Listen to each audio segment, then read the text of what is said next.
Hey guys, in this video we're going to cover 14.2 day 2 lesson in which we're going to talk about data analysis and how we can write sinusoidal functions to model cyclical data. This information is going to be really helpful with your daylight hours lab. All right, for our warm-up today we have a couple questions about trig functions, thinking about their graphs and their equations and different characteristics. I'd like you to pause the video and give these two a try. Make your best guess and see what questions come up.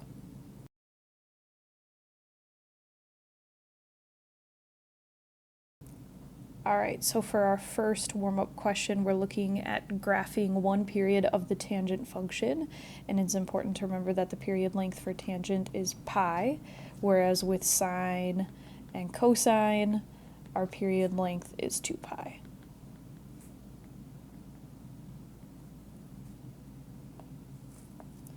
Another important thing to remember about tangent is that we center this period around the origin.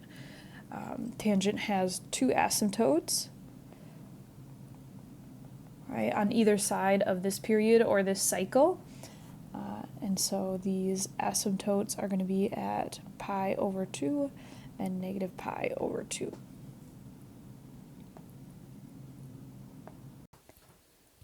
Tangent has three really nice points to graph.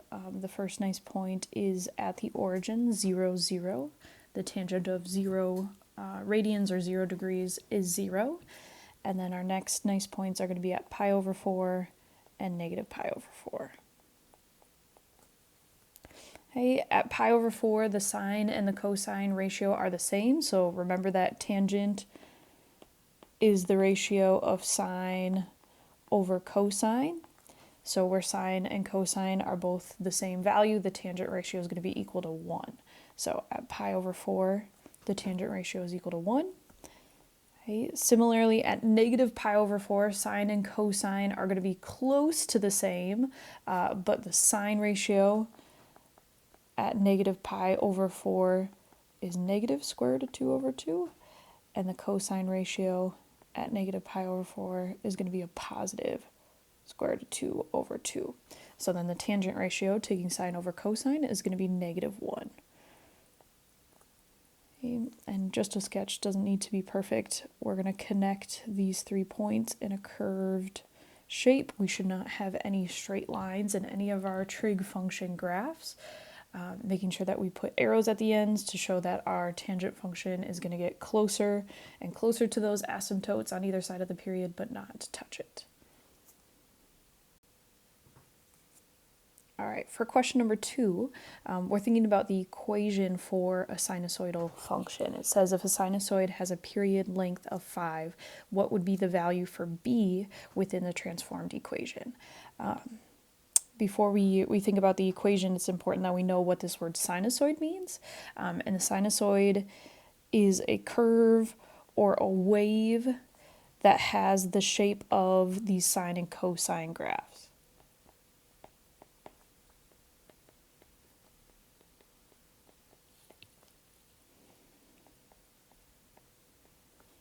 Okay, so we're thinking about our parent function of either sine or cosine that's been transformed. And we've used the letters A, B, C, and D to talk about these transformations. So A is going to be the vertical stretch, shrink, or reflection. So that's going to be on the outside of this function. I'm going to use cosine.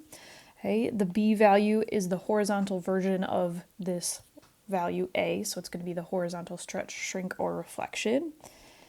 Okay. C and D are both going to be shifts. C is going to be the horizontal shift left or right. D is going to be the vertical shift up or down.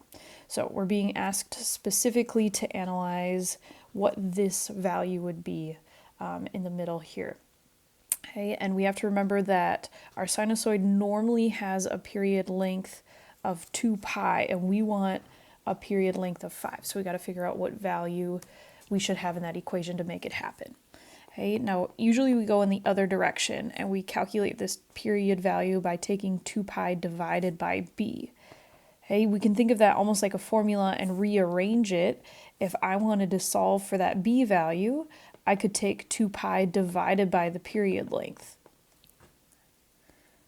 So if our period length is 5, our b value would be 2 pi divided by 5. And we're going to leave it in an exact form, which means we're not going to round it. We're not going to put it into decimal form. We're just going to leave it as 2 pi divided by 5.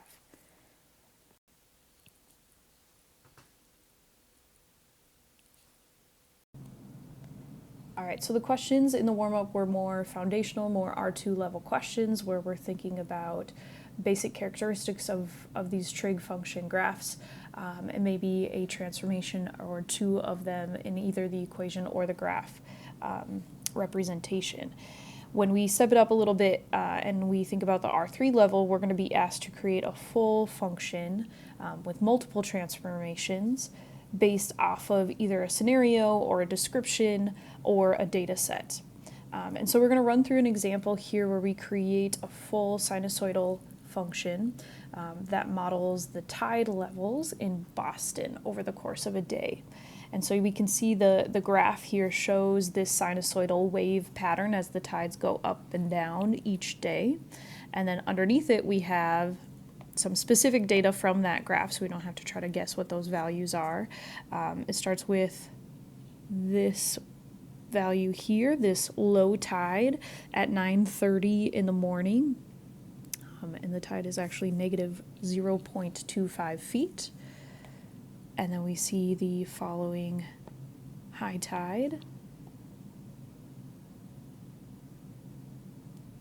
Same day at 3:46 p.m.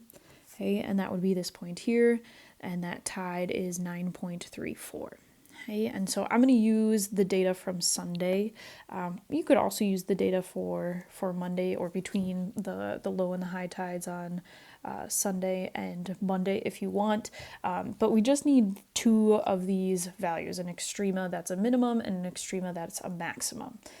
So I'm going to think about those first two values to create my sinusoidal function.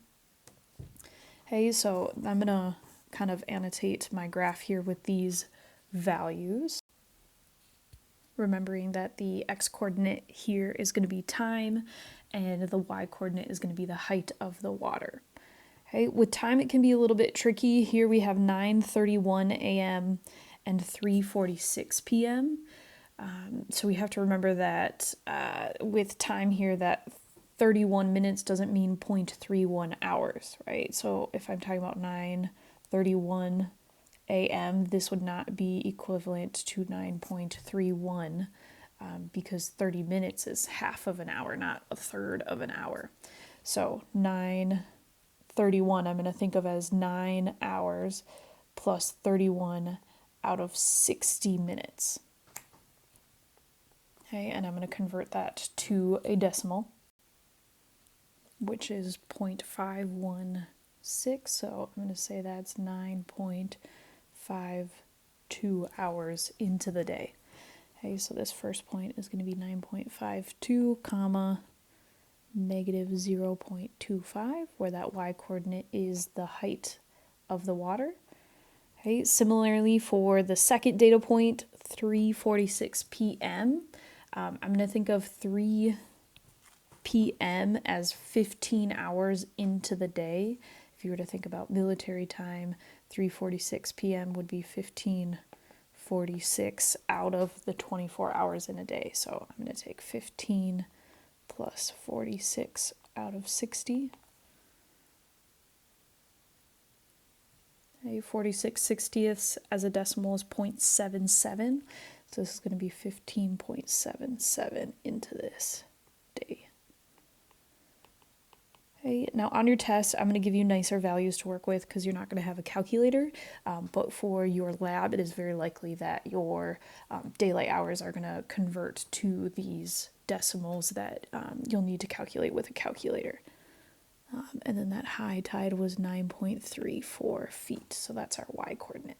Okay, so I only need these two values to create the entire sinusoidal function here. So the first thing that I'm going to think about is the baseline of this graph, and the baseline is that vertical middle. Okay, the baseline of our parent function was at 0, so if I can calculate this new middle, I'm going to be able to calculate the vertical shift, which is d in our equation.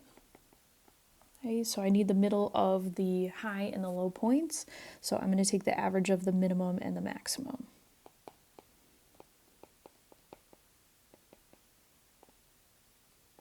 Okay, and these are the maximum and minimum y values, so I'm going to take 9.34 plus a negative 0.25 and divide that by 2.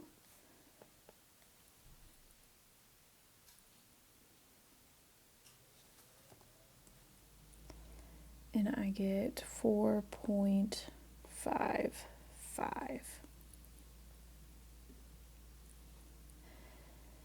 Now to calculate the A value, I need my amplitude, and the amplitude is the distance between that baseline and either the maximum or the minimum. Since it's in between, that A value could be calculated either way. And I'm looking at the difference now between one of those extrema and my baseline. Okay, our amplitude normally is 1, so whatever it has changed to is going to be my new A value. So I'm going to take the maximum minus our baseline. So I'm going to take 9.34 and subtract 4.55.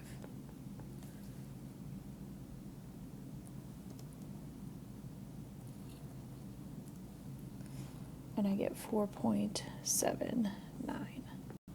So that takes care of these vertical changes, the vertical stretch for the new amplitude and the vertical shift up to the new baseline. Now I need to calculate my horizontal changes.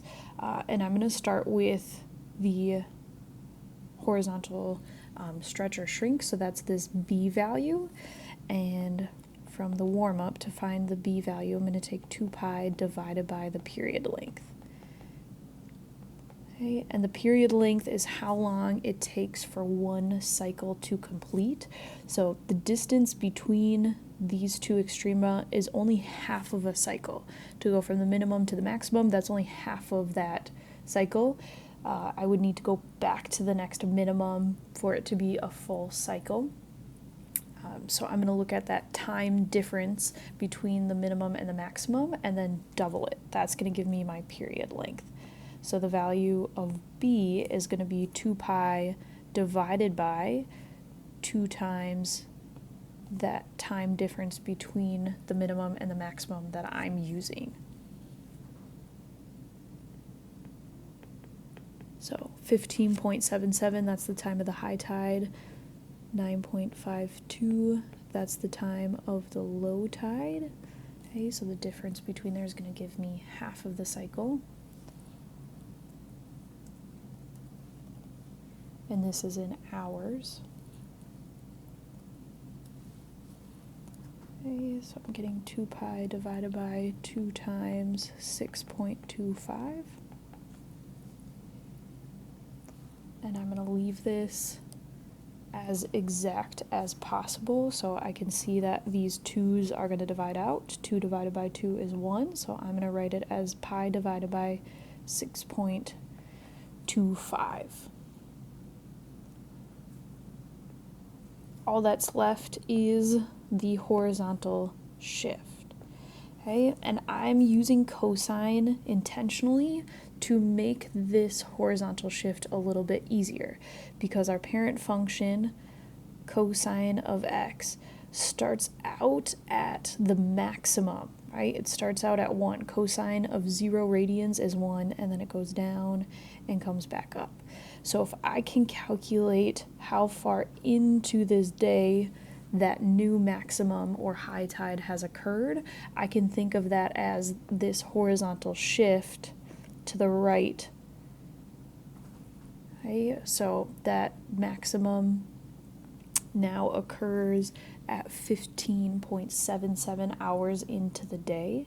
So my value for C here needs to be a shift right, 15.77 units. Right, so it's going to be x minus 15.77. I have all the values that I need. I just need to plug them into the full equation, making sure I get them all in the right spots. Y is equal to 4.79 times the cosine of pi over 6.25 times x minus 15.77. Remember that our horizontal changes are in factored form, plus 4.55. And there we have it. All right, we're going to look at one more example. This one is more of a word scenario, but I'm going to approach it very similarly. And in fact, I'm going to create a quick sketch to help me go from the word scenario to this sinusoidal function. Okay, so here we have the scenario of riding a Ferris wheel. So our buddy Dwayne is riding this Ferris wheel. Okay, it says that the bottom of the Ferris wheel is 10 feet off the ground. And we have the radius of the Ferris wheel is 35 feet. Okay, it says if the radius of the wheel is 35 feet and it takes 5 minutes to complete one revolution, we want to write two different sinusoidal functions, using sine and then cosine, for this model. Okay, so I'm going to think about the ride around this Ferris wheel, and I'm going to model the height of the person riding the Ferris wheel over time with a quick sketch off to the side. Okay, where our x-axis is going to be time, and our y-axis is going to be the height of the person. Okay, so we have the height that we're starting at is 10 feet off the ground, and I'm going to consider that time 0. Okay, so this is our first data point. Okay, then we're going to ride around the Ferris wheel, and we're going to be back at the bottom of the Ferris wheel 5 minutes later. So we're back at 10 feet off the ground. Okay, assuming that this is a continuous ride and that going around the full rotation is one smooth cycle, I know that the maximum would happen at 2.5 minutes, right? Halfway through this ride. Right? That maximum height, if the radius is 35 feet, right? Remember that we're 10 feet off the ground to start, so that's 10 feet plus 35 feet, right? That height, or I guess plus 35 feet twice, would be 80 feet off the ground. Okay, so there's my maximum. Now I'm almost back to that last slide where I have a graph with some important data points that I'm going to use to calculate these values for the sinusoidal functions. Sine and cosine have a lot in common, so a lot of these values are going to be consistent, like the amplitude and the baseline and the period. What's going to be different between them is going to be that horizontal shift. So starting with the baseline, that's going to be the middle height, right? The average of that height. So that would be like the middle of the Ferris wheel ride. That would be like right here, right, is our baseline. Okay, and we can think of it both from a data perspective, or we can think of it from just kind of like the scenario perspective of how high would we be in the middle of the minimum and the maximum heights. So that would be 45 feet off the ground, because remember we start 10 feet off the ground, so 10 plus 35 would give us 45. If we do it the same as we did the last time, we can take the average of the maximum and the minimum values.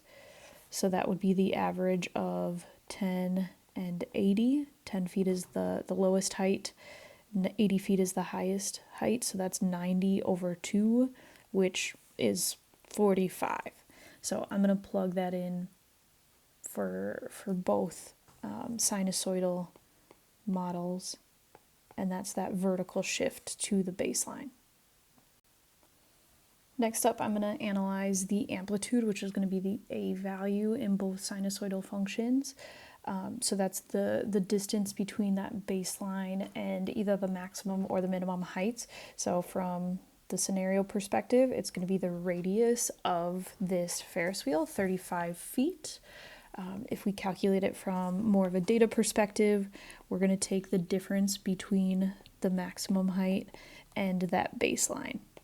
Okay, so I'm going to take 80 minus 45, which gives me 35, which again is the radius of that Ferris wheel. Okay, so that's our vertical stretch here is 35. Our b value, the period, is going to affect this. Remember, we take 2 pi divided by the period, so that's the time it's going to take for one full cycle to be complete. And we said that that cycle was 5 minutes, or we were told that it's 5 minutes, so our b value is going to be 2 pi divided by 5. Okay, so far everything is the same between these two sinusoidal functions, sine and cosine. What's going to be different is this shift, this horizontal shift. And I'm going to assume there's no reflection. You could come up with more examples for sine and cosine that would involve reflections, but I'm going to imagine that these waves have just been shifted. So starting with cosine, remember that our cosine graph starts at a maximum. So if I'm using a cosine model, I got to think about the shift to the maximum. So that would be how long into our ride are we at the top, okay? And if we assume, again, that this cycle is continuous and smooth and spread out evenly along the ride, that would be halfway through the period. So that's going to be 2.5 minutes. So we would have a horizontal shift to the right by 2.5 minutes.